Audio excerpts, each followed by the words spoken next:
కేసులు బద్దలవుతున్నాయి, బౌండరీలు దాటుతున్నాయి. పూర్తి వివరాలకు చదవండి రేపటి సాక్షి దినపత్రిక. క్రాప్ ఇన్సూరెన్స్ ప్రీమియం మీరు చెప్పినట్టుగా ఇప్పుడు కట్టలేదు, పొలాలు మునిగిపోయినాయి, ఎన్యూమరేషన్ స్టార్ట్ కాలేదు. మరి ఇన్సూరెన్స్ ప్రీమియం వస్తుందా, ఇన్సూరెన్స్ వస్తుందా రాదా? రాదు కాబట్టే కదా నేను అడిగేది. అందుకని బాధపడుతూ నేను చంద్రబాబు నాయుడు బుద్ధి ఉందా, జ్ఞానం ఉందా అని చెప్పి చంద్రబాబు నాయుడుని తిడుతున్నాను, చంద్రబాబు నాయుడు ప్రశ్నిస్తున్నాను. ఎందుకు కట్టడం లేదని అడుగుతా ఉన్నాను, ఎందుకు చేయడం లేదని అడుగుతా ఉన్నాను. ఈ క్రాప్ ఫస్ట్ దానికి చేయాలి అని అంటే ఫస్ట్ ఈ క్రాప్ చేయాలి. మీ గ్రామంలో ఈ క్రాప్ జరుగుతూ ఉందా నువ్వే చెప్పు. నీ గ్రామంలో ఈ క్రాపే జరగనప్పుడు ఇక ఏ రకంగా ఇన్సూరెన్స్ అంటే ఇన్సూరెన్స్ ఎగనామా పెడుతున్నట్టే కదా. ఈ క్రాపే జరగనప్పుడు ఇక దీనికి ఇన్పుట్ సబ్సిడీకి సంబంధించి నీకు ఏ రకంగా నీకు సొమ్మిస్తాడు? తెలుగుదేశం పార్టీకి సంబంధించిన వాడు ఎవడైతే రాసుకుంటాడో, నీ పేరేం పేరు? సాంబా అంటే వైసీపీనో లేకపోతే న్యూట్రల్లో అయితే రాదు. ఒక నిమిషం, ప్రకాష్ ఏమన్నా తెలుగుదేశం అని అనుకో, ప్రకాష్ టిక్. ఈ క్రాప్ లేదు, పారదర్శకత లేదు, ఇన్సూరెన్స్ ఎట్టాగు లేదు, ఇన్పుట్ సబ్సిడీ కూడా ఇప్పటి వరకు వీళ్ళకి కావాల్సిన ప్రకారం వీళ్ళకి కావాల్సినోనికి నచ్చినోనికి ఇస్తారు, నచ్చినోనికి జిల్లా స్థాయి అధికారులు కలెక్టర్ కానీ రెవెన్యూ అధికారులు కానీ వచ్చి పంట నష్టం వేసిన దాఖలాలు లేవు. ఒక పిఠాపురం కాకినాడ నియోజకవర్గం కాదు, జిల్లానే కాదు, అటు కోనసీమలో కూడా దాదాపు 3వ వరదైనా సరే ఎక్కడ కూడా పట్టించుకోవట్లేదు అనేది ప్రజలు చెప్తున్నారు. అదే కదా చెప్తా ఉన్నా. బాని పేరేం పేరు? సత్య. అదే సత్య నేను చెప్తా ఉన్నాను. ప్రభుత్వం స్పందించడం లేదనే కదా నేను చెప్పేది. ప్రభుత్వం అంతా ఫోటోలకు పరిమితం అవుతా ఉంది.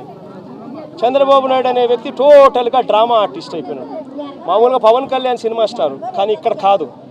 పాపం ఆయన కొత్తగా వచ్చాడు, పాపం ఆయనకి ఏం తెలిసినట్టు లేదు. కానీ చంద్రబాబు నాయుడు పవన్ కళ్యాణ్ మించిపోయినాడు. ఆయన సినిమా ఆర్టిస్ట్ అయితే ఈయన డ్రామా ఆర్టిస్ట్. గత ప్రభుత్వం నిర్లక్ష్యం వల్ల ఏలేరు ఆధునీకరణ చేశారు. రీటెండరింగ్ పేరుతో నిధులు ప్రకటించినప్పటికీ ఎక్కడ కూడా నిధులు ఇవ్వలేదని ఆరోపిస్తున్నారు. పేరేం పేరున్నా? అదే ప్రకాష్ నేను చెప్పేది. కనీసం మా హయాంలో 2000 వాళ్ళు Chandrababu Naidu already revise estimate చేసినాడు స్వామి 295 కోట్ల రూపాయలకు. అది ఉంది, జరుగుతూ ఉంది. మే హయాంలో దాన్ని వేగం ఎందుకు పెంచలేకపోయాము అని అంటే నిండుగా రిజర్వాయర్లు ఉన్నాయి. మోడర్నైజేషన్ ఆఫ్ కెనాల్ చేయాలి అని అంటే క్రాప్ హాలిడే ప్రకటించాలి.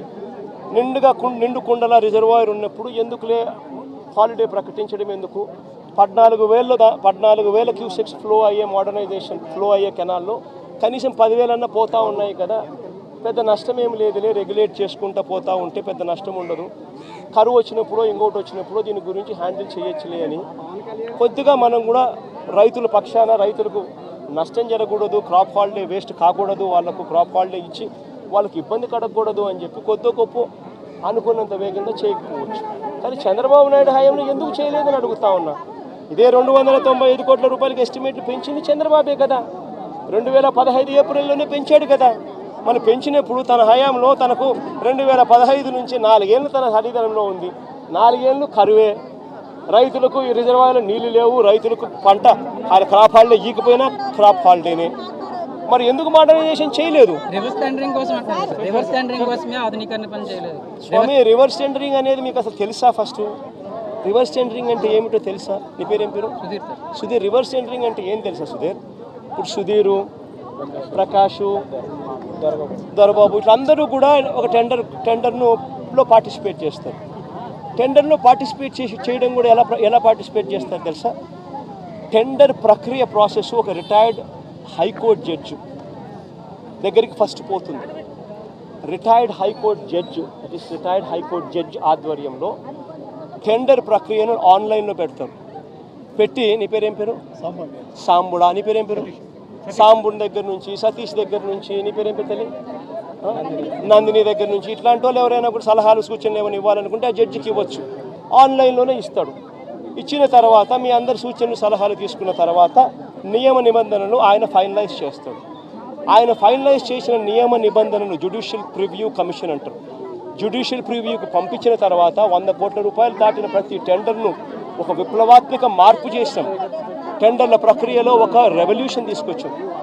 హైకోర్టు గవర్నమెంట్ పరిధిలో నుంచి దాన్ని తీసేసి హైకోర్టు రిటైర్డ్ జడ్జి చేతిలో పెట్టాం.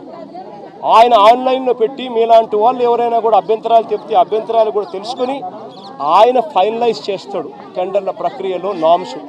ఆ టెండర్ల ప్రక్రియలో ఆయన ఫైనలైజ్ చేసిన నామ్స్ను ఆయన చేసిన తర్వాత డిపార్ట్మెంట్ టెండర్కి పిలుస్తుంది. టెండర్లు పిలిచిన తర్వాత ఆ టెండర్లలో పేరు సుధీర్ పార్టిసిపేట్ చేస్తాడు, ప్రకాష్ పార్టిసిపేట్ చేస్తాడు, నందినమ్మ పార్టిసిపేట్ చేస్తుంది. చేసినప్పుడు సుధీరు L1గా L1 వస్తుంది. మామూలుగా అయితే సుధీర్కి రావాలి, కానీ రివర్స్ టెండరింగ్లో రాదు.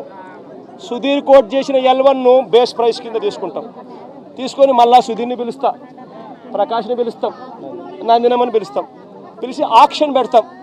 సుధీర్ ఈ మాట చెప్పినాడు, ప్రకాష్ నువ్వు తగ్గుతావా అంటాం.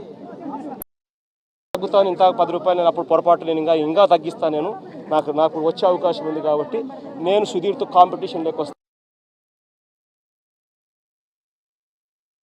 మళ్ళీ ఆక్షన్లో నువ్వు చెప్పొచ్చు, నందినమ్మ నేనేం తక్కువ తిన్నా, నేను 85 చెప్తానని చెప్పి నందినమ్మ చెప్పొచ్చు. అప్పుడు నందినమ్మకు వస్తుంది tender. This is reverse tendering. ఈ రివర్స్ టెండరింగ్ అనేది ఒక రెవల్యూషన్.